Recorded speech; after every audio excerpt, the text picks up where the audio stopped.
সবাই কেমন আছো? আশা করছি ভালো আছো। আজকে নিরামিষ একটা রেসিপি বানাবো, চলো দেখে নিই। মুগ ডাল ভিজিয়ে রেখেছিলাম 1 ঘন্টা। তার মধ্যে দিয়ে দেবো, মুগ ডালের মধ্যে দিয়ে দেবো 4-5 টুকরো ওল ভাপানো, লঙ্কার গুঁড়ো, হলুদ গুঁড়ো, জিরে গুঁড়ো, সামান্য আদা, আর দিয়ে দেবো নুন আর চিনি আর একটু হিং। একসঙ্গে বেটে নেব।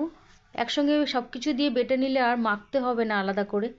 তারপরে আমি ডাইরেক্ট তেলে ভেজে নেব, সর্ষের তেল গরম করে বড়াগুলোকে ভেজে নেব। বড়াগুলোকে ভালো করে লাল করে ভেজে নেওয়ার পরে নামিয়ে নেব। আর এই বড়া এমনিই খেতে ভালো লাগে, আমি আজকে বানাবো ঝোল। তা বড়াগুলো নামিয়ে নিয়েছি। এবার ওই তেলের মধ্যে কাঁচা লঙ্কা, তেজপাতা আর গোটা জিরে ফোড়নে দিয়েছি।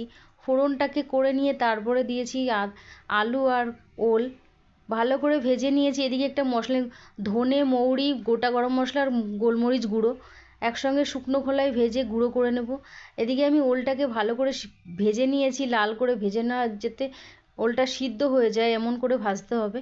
তারপরে হলুদ গুঁড়ো, লঙ্কা গুঁড়ো, জিরে গুঁড়ো আর দিয়েছি নুন। সব কিছুকে আবার ভালো করে কষিয়ে নেব। কষিয়ে ঢাকা দিয়ে দিয়ে কষাবো, আর সামান্য জলও দিয়ে দিয়েছি।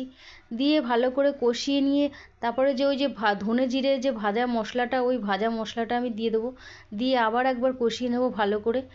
তারপরে সামান্য দিয়ে দেবো চিনি, বড়াগুলো আমি দিয়ে দেবো, দিয়ে জল দিয়ে দেবো। দিয়ে দেওয়ার পরে নামানোর আগে দিয়ে দেবো ঘি আর গরম মশলা।